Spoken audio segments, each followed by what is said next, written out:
तो question number 16 जो है डिस्कस कर रहे हैं यहाँ पे। क्वेश्चन में दिया है कि block of mass 2 kg kept at rest on an inclined plane of inclination 37 degree। उसके बाद दिया है कि pulled up by plane by applying a constant force of 20 Newton parallel to the incline, the force acts for 1 second only. Show that the work done by the applied force does not exceed 40 joule। ये हमें prove करना है कि जो work done by external agent है वो 40 joule को exceed नहीं कर सकता है। देखिए सवाल कैसे दिया है। आपके पास एक इंक्लाइन प्लेन है, एंगल ऑफ इंक्लिनेशन 37 डिग्री के बराबर है और यहाँ पे एक 2 किलोग्राम का ब्लॉक है, 2 केजी का ब्लॉक है, इसके ऊपर एक 20 न्यूटन का फोर्स लगाया जा रहा है एक्सटर्नली। अब इस पे बात करें फोर्सेस की, एक नॉर्मल रिएक्शन लगेगा यहाँ पे, एक लगेगा mg का कंपोनेंट mg cos 37 डिग्री, तो आ जाएगा आपके पास 2 into 10 into 4/5 which is equals to 16, और यहाँ पे एक फोर्स लगेगा mg sin theta, mg sin 37 which is 20 into 3/5 is equals to 12 Newton. और मान लीजिए यदि यहाँ पे फ्रिक्शन प्रेजेंट है भी तो इस ब्लॉक को चलाया जा रहा है, ब्लॉक मोशन में है with respect to this incline surface, इसका मतलब दो सरफेसेस के बीच में स्लिपिंग हो रही है, इसका मतलब यहाँ पे काइनेटिक फ्रिक्शन प्रेजेंट होगा और काइनेटिक फ्रिक्शन की वैल्यू जो है वो कांस्टेंट होती है।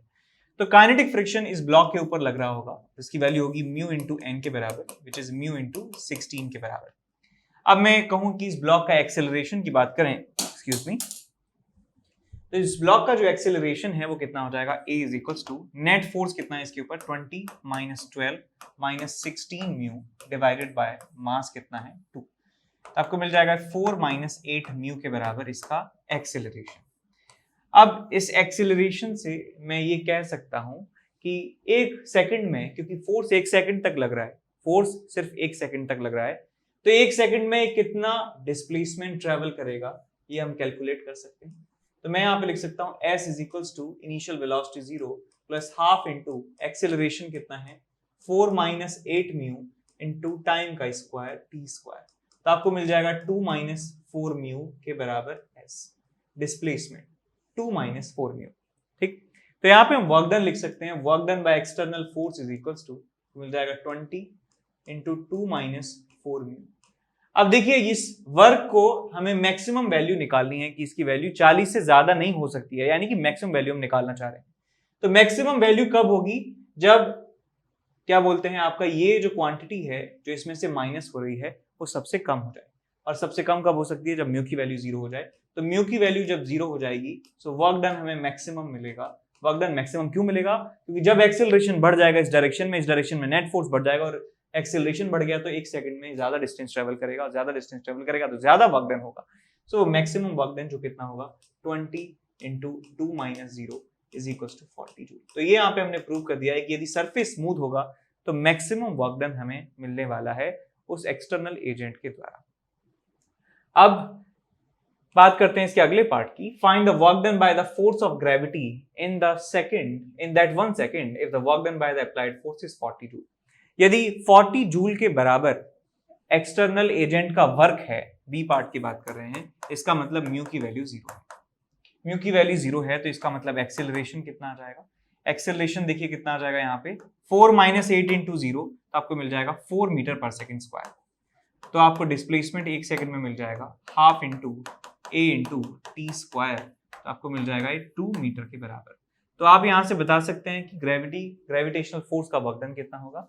ये आपके पास ऑब्जेक्ट है, यहाँ पे फोर्स लग रहा है 12 न्यूटन के बराबर, ग्रेविटी का फोर्स है, और इसका डिस्प्लेसमेंट इस डायरेक्शन में है कितना 2 मीटर के बराबर।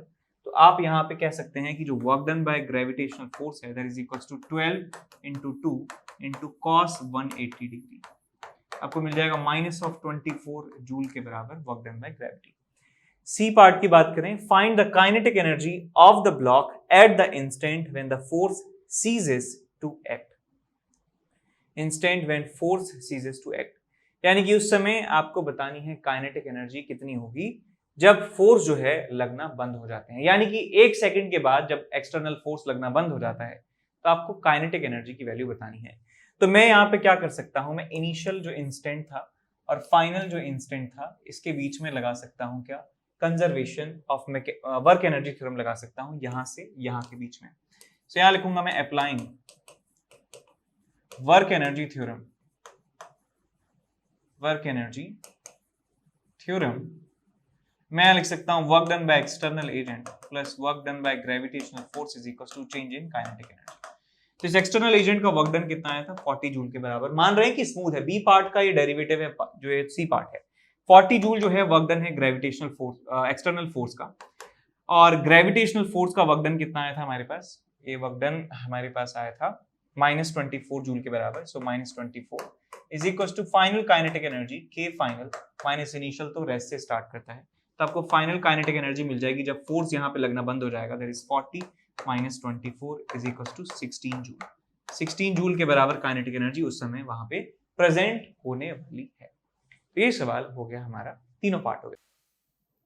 Hello my dear students, I am Neeraj Kumar Chaudhary और फिजिक्स टीचर। बच्चों एक बहुत ही बेहतरीन इन्फॉर्मेशन देनी है मुझे आपको 15 सितंबर से, ठीक है। जेई मेंस और एडवांस के लिए 2022 को टारगेट बना के एक एक्सेल बैच स्टार्ट किया जा रहा है ड्रॉपर्स के लिए, जो कि बिल्कुल नया बैच है, एकदम फ्रेश, ठीक है। पूरा सिलेबस इसमें आपको कराया जाएगा और थोड़ा फास्ट पेस पे रहेगा ये, ठीक है ना। ऐसा नहीं क्योंकि हम थोड़ा सा लेट हो गए, कोरोना की वजह से बहुत सारी चीजें ऐसी आ गई थी बीच में कि थोड़ा एग्जाम ही लेट हो गए, तो नए साल की जो प्रिपरेशन है वो भी थोड़ा लेट हो गई है। लेकिन हम ये मान के चल रहे हैं कि अगले साल की जो एग्जाम्स के स्केड्यूल है वो ज्यादा लेट नहीं होंगे, तो हमें बहुत बेहतरीन तरीके से एकदम कॉम्पैक्ट फॉर्म में हर टॉपिक को कवर करते हुए एक ऐसा बैच जरूर लेके आना था। तो ये वही बैच है। तो 15 सितंबर से बच्चों ये बैच स्टार्ट हो रहा है, जिसमें मैथमेटिक्स अंशुल सिंगल सर पढ़ाएंगे, मैं आपको फिजिक्स पढ़ाऊंगा, ठीक है ना। ऑर्गेनिक केमिस्ट्री आपको एसके सर पढ़ाएंगे, ठीक है। और इनऑर्गेनिक केमिस्ट्री पीएमएस सर पढ़ाएंगे और फिजिकल केमिस्ट्री बीजे सर पढ़ाएंगे, ठीक है ना। सारे के सारे टॉप फैकल्टीज हैं, अनअकैडमी की नंबर 1 फैकल्टीज की टीम है ये बच्चों, और इससे बेहतरीन कॉम्बिनेशन आपको कहीं पे मिल भी नहीं सकता, ठीक। तो बच्चों इस कोर्स में सब कुछ है, स्टडी मटेरियल भी आपको हमारी तरफ से ही मिलेगा, सारी एक्सरसाइजेज मिलेंगी इसमें, डीपीपीज यानी कि daily practice problem sheets homework sheets की फॉर्म में मिलेगी, जो आपको डेली लेक्चर के बाद सॉल्व करनी है। उसके बाद एक कॉमन होमवर्क मिलेगा जिसमें हर टाइप के क्वेश्चन होंगे, ऑब्जेक्टिव भी होंगे, सिंगल करेक्ट, मल्टीपल करेक्ट, ठीक, सब्जेक्टिव भी होंगे जो आपके एडवांस की प्रिपरेशन को फोकस करेंगे।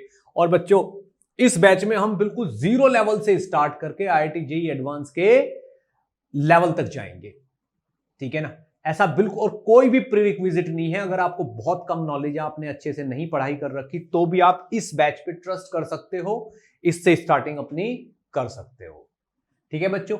बिल्कुल सेम कॉन्सेप्ट है, इसमें हर 3 लेक्चर के बाद चौथा लेक्चर आपको डाउट्स के लिए दिया जाएगा, यानी कि 25% ऑफ द टाइम आपको डाउट क्लियरिंग के लिए दिया जाएगा, आपको कोई डाउट नहीं बचेगा, ठीक बच्चों।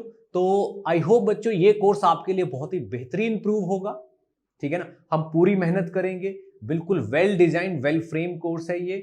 हम आपके साथ साथ हैं, आपके साथ साथ इतनी मेहनत करेंगे कि आप और हम मिलके बहुत अच्छी रैंक लेके आएंगे, ठीक है बच्चों। तो जल्दी से जल्दी इस बैच को ज्वाइन कर लीजिए, एनरोल कर लीजिए। Best of luck, let's crack it. अब चलते हैं अगले सवाल की तरफ। इस सवाल में दिया है आपको कि एक ब्लॉक है 2 किलो का और उसको it's push down an incline plane of inclination 37 degree with a force of 20 Newton acting parallel to the incline. It is found that the block moves on the incline with an acceleration of 10 meter per second square. If the block started from rest, find the work done by the applied force in the first case. तो यहाँ situation कुछ ऐसी है कि हमारे पास एक incline plane है और उसका एंगल ऑफ इंक्लिनेशन भी 37 डिग्री के बराबर है। सो ये 37 डिग्री का एक इंक्लाइन प्लेन, यहाँ पे एक ब्लॉक रखा है जिसका मास 2 kg के बराबर है।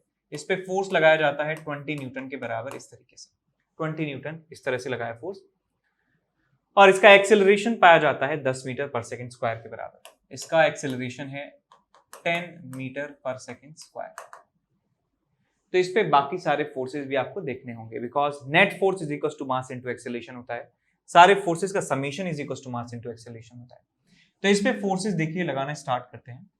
तो एक फोर्स इस पे ग्रेविटी का लग रहा होगा mg sin थीटा के बराबर। तो mg sin 37 पिछले सवाल में भी निकाला था, तो आ जाएगा आपके पास mg sin 37, so 20 sin 37 which is equals to 12 newton के बराबर।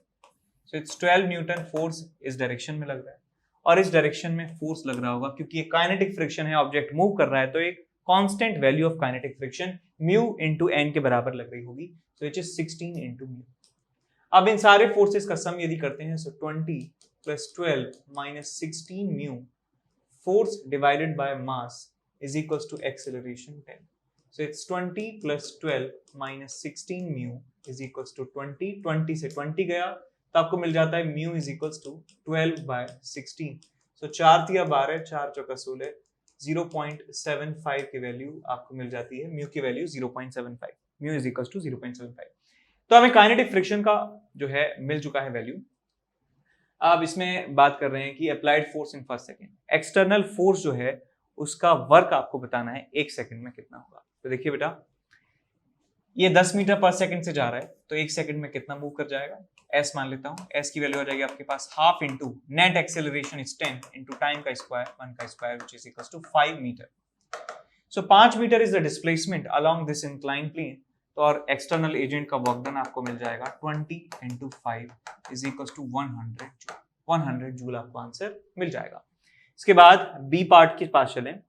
By the weight of the block in the first second, जो वेट है उस ब्लॉक का, यानी कि ग्रेविटेशनल फोर्स का जो वर्क डन है वो आपको कैलकुलेट करना है। ग्रेविटेशनल फोर्स का वर्क डन देखिए, इस डायरेक्शन में जो ग्रेविटेशनल फोर्स है वो 12 न्यूटन के बराबर है। तो इसी कंपोनेंट का वर्क डन हमें लिखना होगा, बिकॉज ये वाला जो कंपोनेंट है तो डिस्प्लेसमेंट के परपेंडिकुलर, तो mg cos थीटा का कोई भी रोल नहीं है वर्क डन में, सिर्फ हमें mg sin थीटा का रोल लिखना है। mg sin थीटा का वर्क डन ही होगा। और इस डायरेक्शन में डिस्प्लेसमेंट कितना है आपके पास, इस डायरेक्शन में displacement is 5 metre, so work done by gravitational force आपको मिल जाएगा 12 into 5 is equals to 60 joule के बराबर। अब सी पार्ट की बात करें, by the frictional force acting on the block in the first second.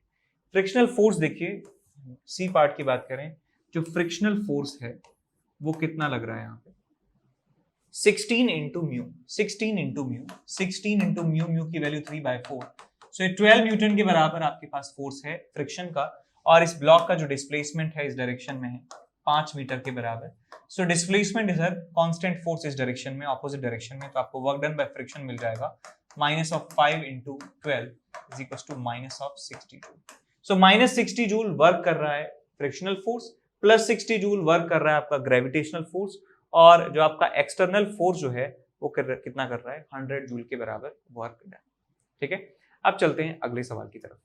Question number 32 जो है डिस्कस कर रहे हैं यहाँ पे। क्वेश्चन में दिया है कि block of mass 100 gram is moved with a speed of 5 meter per second at the highest point in a closed circular tube of radius 10 centimeter kept in a vertical plane. The cross section of the tube is such that the block just fits in it. The block makes several oscillations inside the tube and finally stops at the lowest point. Find the work done by the tube on the block during the process.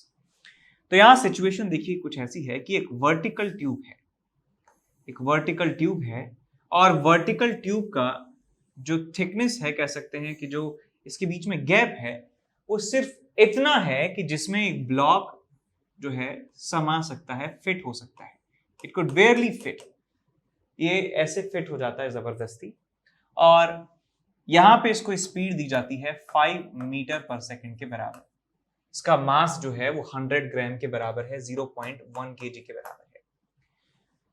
तो आपको ये बताना है कि ये यदि इसमें move करता है, कुछ चक्कर लगाता है, और चक्कर लगाएगा तो आप देख सकते हैं कि ये वाली जो साइड्स हैं इसके ऊपर एक फ्रिक्शनल फोर्स लगाती है, एक रेजिस्टिव फोर्स ये जो ट्यूब है इस ब्लॉक के ऊपर लगा रही है, जिससे इसकी एनर्जी जो है वो लूज होती जा रही है धीरे धीरे।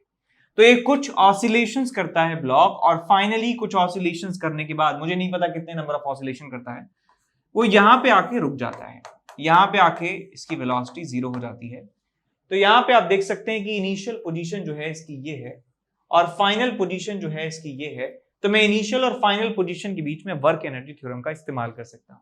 तो मैं लिखूंगा work done by gravitational force plus work done bye tube, और कोई फोर्स है नहीं यहाँ पे। नॉर्मल की बात करें तो नॉर्मल इसके परपेंडिकुलर होगा, इसके डिस्प्लेसमेंट के परपेंडिकुलर होगा, तो नॉर्मल का कोई वर्क डन आना नहीं है। जो फ्रिक्शनल फोर्स है ट्यूब के और इसके बीच में, उसका ही आपको वर्क मिलेगा, is equals to change in kinetic energy delta के। अब ग्रेविटी का वर्क डन देखिए, यहां से यहां तक आने में इसका जो डिस्प्लेसमेंट हुआ है वो 2 times r के बराबर हुआ है। This is the displacement. तो यहां पे लिख सकता हूं mg into 2r plus work done by this tube is equals to change in kinetic energy. Final kinetic energy is 0. Initial kinetic energy is half into m into v square 5 का square. तो इसे आप solve कर सकते हैं. तो आपको यहां से ट्यूब का वर्क डन जो है मिल जाएगा. Work done by this tube is equals to minus of half into 0.1 into 25 minus में mg into R 0.1 into g into 2r 2 into 10 centimetre just 10 by 100 10 centimetre. तो इसे आप सॉल्व कर लीजिए, आपको आंसर आपका मिल जाता है. This is the work done by the tube. अब इसके बाद चलते हैं अगले सवाल की तरफ. अगले सवाल में दिया है क्वेश्चन नंबर 35 में, in a children's park there is a slide which has a total length of 10 meter and a height of 8 meter. तो ये जो टोटल लेंथ है ये 10 मीटर के बराबर है और इसकी जो हाइट है वो 8 मीटर के बराबर है. तो यहाँ पे ये लिख लेते हैं, ये आपके पास है 8 मीटर और ये आपके पास है 10 मीटर. 10 मीटर. ठीक, आगे चलते हैं. Vertical ladder are provided to reach at the top. यहाँ पे सीढ़ियां बनी हैं ऊपर चढ़ने के लिए. सब जानते हैं इसके बारे में तो आइडिया. सवाल भी क्यों डिस्क्रिप्शन दिया है. A boy weighing 200 Newton climbs up the ladder to the top of the slide and slide down to the ground. The average friction offered by the slide is 3/10 of its weight. तो यहाँ पे जो friction offer किया जाता है, this friction is 3/10 of the total weight. 3/10 of mg, 0.3 mg के बराबर offer किया जाता है. Find the work done by the boy on the ladder as he goes up. तो जब ये लैडर के ऊपर चढ़ता है तो बॉय के द्वारा लैडर पर वर्क बताना है कितना होगा. तो देखिए लैडर जो है फिक्स्ड है, लैडर मूव नहीं कर रही है. हम लैडर पर फोर्स लगा रहे हैं, लैडर मूव नहीं कर रही है. तो मैं कह सकता हूं लैडर का जो डिस्प्लेसमेंट है वो 0 के बराबर है. तो मैं कह सकता हूं work done by the boy on the ladder is equals to 0. तो पहले पार्ट का आंसर हमें मिल जाता है 0 के बराबर, by the boy on the ladder. B part में बताना है the work done by the slide on the boy as he comes down. तो स्लाइड के द्वारा कितना वर्क डन जो है किया जाएगा. तो स्लाइड के द्वारा लगाया हुआ जो नेट फोर्स है इनटू डिस्प्लेसमेंट हम यहां पे लगा देंगे. तो स्लाइड की वजह से क्या क्या फोर्स लग रहा है. स्लाइड की वजह से एक नॉर्मल रिएक्शन जो है लग रहा है यहाँ पे, और इसका डिस्प्लेसमेंट जो है वो इस डायरेक्शन में है, और फ्रिक्शन जो है इसके ऊपर लग रहा है पीछे F के बराबर. तो फ्रिक्शन जो है वो स्लाइड का ही पार्ट है. तो मैं लिखूंगा यहाँ पे work done by slide is equals to work done by friction. और फ्रिक्शन का वर्क डन यदि आप देखें तो फ्रिक्शन की जो वैल्यू है वो 3/10 ऑफ इट्स वेट है. सो 3/10 ऑफ mg इनटू डिस्प्लेसमेंट कितना है 10 इनटू cos 180 डिग्री, बिकॉज ये डिस्प्लेसमेंट के ऑपोजिट डायरेक्शन में लगता है. डिस्प्लेसमेंट इस डायरेक्शन में है, फोर्स इस डायरेक्शन में है. इसको सॉल्व करिए. इस पर्सन का मास कितना है आपके पास 200 न्यूटन जो है इसका वेट है. सो इट्स 3/10 माइनस में इंटू 200 इंटू 10. सो 0 से 0 चला गया, आपको मिल जाता है minus of 600 joule. So this is the work done by the slide on this person. C part में आपसे कहा है कि the work done by the ladder on the boy as he goes up. तो यहां से जब ये ऊपर चढ़ता है तो लैडर के द्वारा जो किया गया वर्क डन है वो कितना होगा. तो लैडर की वजह से जो नॉर्मल फोर्स लग रहा है उसकी वजह से ये पर्सन जो है फ्रिक्शन है उसकी वजह से ये ग्रिप बना के ऊपर चढ़ता जा रहा है. तो यहाँ पे मैं लिख सकता हूं कि work done by this slide ladder plus work done by gravity is equals to change in kinetic energy. तो काइनेटिक एनर्जी में तो कोई चेंज है नहीं, तो यहाँ पे लिख सकता हूँ जो वर्क डन बाय लैडर होगा वो होगा minus of work done by gravity. तो यहाँ से आप लिख देंगे माइनस ऑफ ग्रेविटी का वर्क डन नीचे से ऊपर जाने में है आपका माइनस में. सो माइनस ऑफ mgh आप यहाँ पे लिख सकते हैं. तो आपको मिल जाएगा 200 this the value of mg, और h की वैल्यू कितनी है 8 मीटर के बराबर. सो इस 1600 जूल आपको यहाँ पे आंसर मिल जाएगा सी पार्ट का. ठीक, तो ऐसे 3 पार्ट हम ऐसे सॉल्व कर सकते हैं. अगले सवाल पे चलते हैं. अगला सवाल कुछ इस तरीके से है कि figure shows 2 blocks A and B. 2 block हैं, एक ब्लॉक है A, दूसरा ब्लॉक है B, और इन दोनों का मास जो है 0.32 kg के बराबर है. 320 ग्राम के दोनों ब्लॉक्स हैं. Connected by a light string passing through pulley the horizontal surface on which smooth, ये स्मूथ सरफेस है. The block is attached to a spring of spring constant 40 newton per metre and whose other end is fixed to a support 40 cm above the horizontal surface. ठीक है, okay. So initial the spring is vertical and unstretched when the system is released to move and find the velocity of the block A at the instant it breaks off the surface below it. तो यहाँ देखिए situation कुछ ऐसी है कि अब जो spring है वो अनस्ट्रेच्ड पोजीशन में है कि कोई भी खिंचाव नहीं है, कोई भी एक्सटेंशन नहीं है, कोई भी कंप्रेशन नहीं है, और ये हाइट आपको दे रखी है 40 सेंटीमीटर के बराबर है, 40 सेंटीमीटर के बराबर है. कोई भी खिंचाव इसमें नहीं है, कोई भी फोर्स इस ब्लॉक के ऊपर नहीं लग रहा है. के की वैल्यू आपको दी है 40 न्यूटन पर मीटर. अब क्या होता है कि ये सिस्टम को रिलीज कर दिया जाता है. सिस्टम को रिलीज करेंगे तो ये भाई साहब नीचे आएंगे और ये वाली रस्सी जो है इधर जाएगी और ये ब्लॉक जो है इस डायरेक्शन में मूव करना स्टार्ट होगा और स्प्रिंग जो है वो कुछ इस तरीके से हो जाएगी. तो आपको उस इंस्टेंट की बात यहाँ पे पूछी जा रही है जिस इंस्टेंट पे ये जो ब्लॉक है जमीन से कनेक्शन छोड़ देता है. जमीन से कनेक्शन छोड़ देता है तब की बात यहाँ पे की जा रही है. तो मैं यहाँ पे डायग्राम में आपको दिखाऊं कि पहले सिस्टम ऐसा था, नेचुरल लेंथ में थी स्प्रिंग. स्प्रिंग में एक्सटेंशन जो था 0 के बराबर था. लेंथ जो है इसको L0 कह देते हैं, इस लेंथ को कह दीजिए L0. अब एक इंस्टेंट में मान लेता हूं कि जहां पे ये ब्लॉक जो है, इस ब्लॉक को यहां से हटाइए,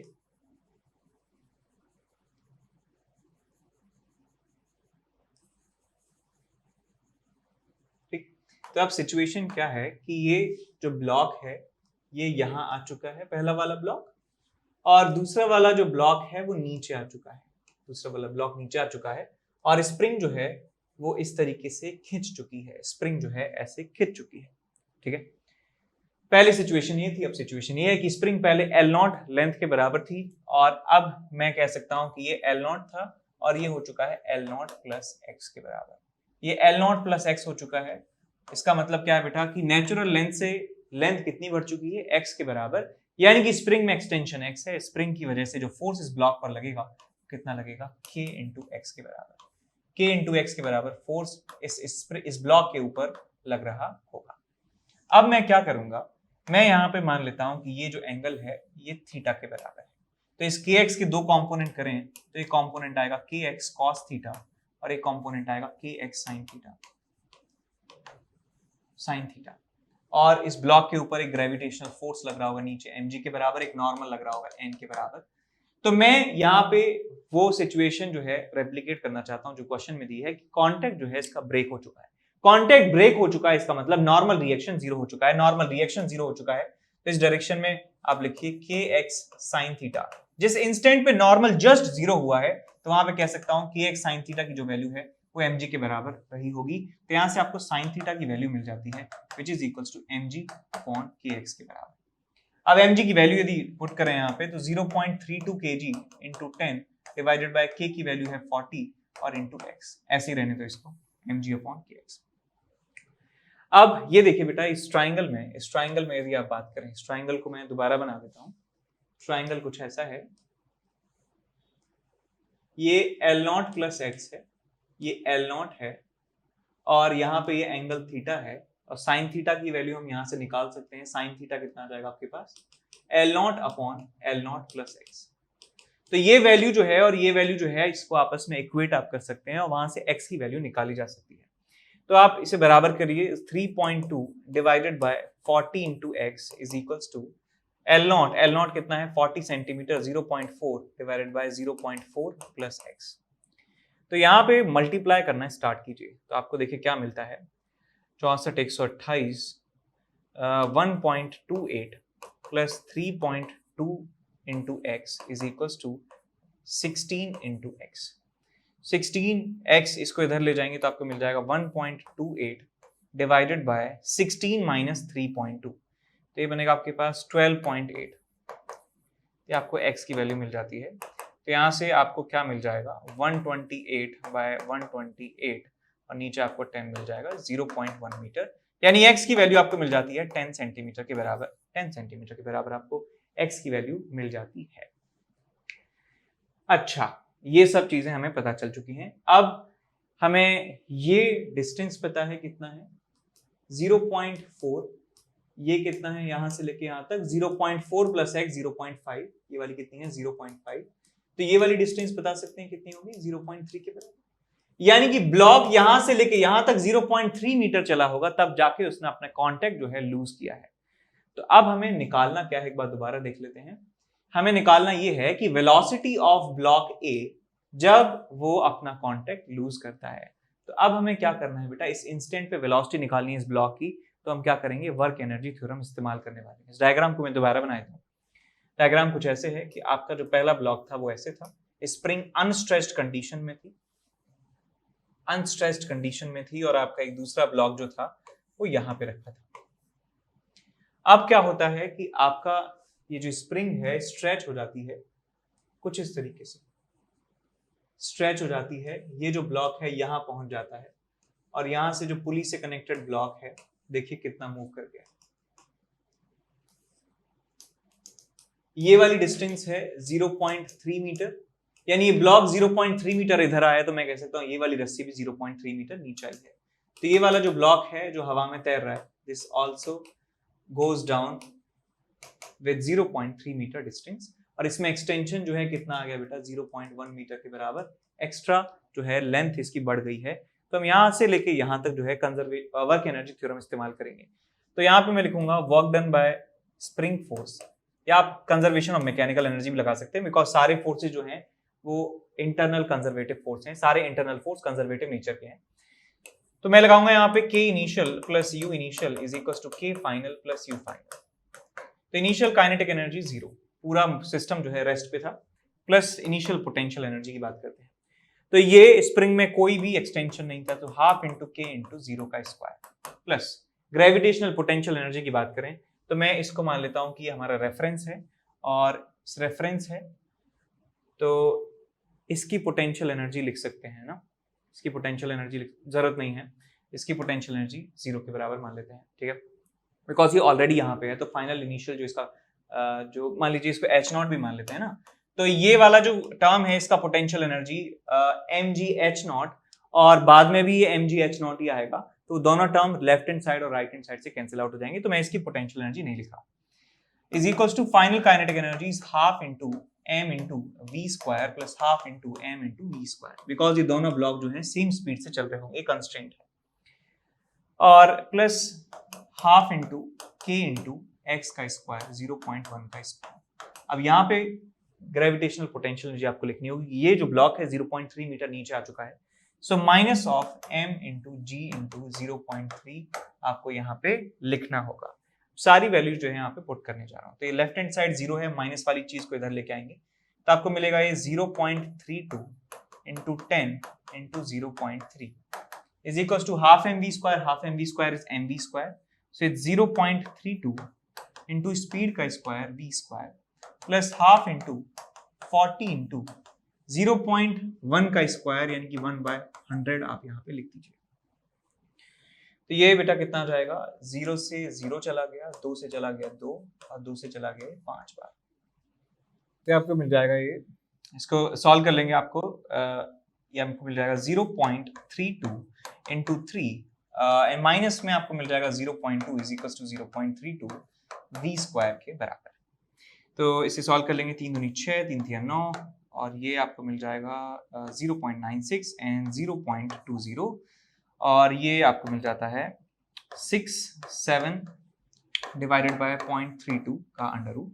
तो आपको यहाँ से मिल जाएगा v इज इक्वल टू 76/32। 4 से गया ये 1, और ये 3 9 32 9/8 19/8 मीटर पर सेकेंड आपको स्पीड यहाँ पे मिल जाती है, ठीक है।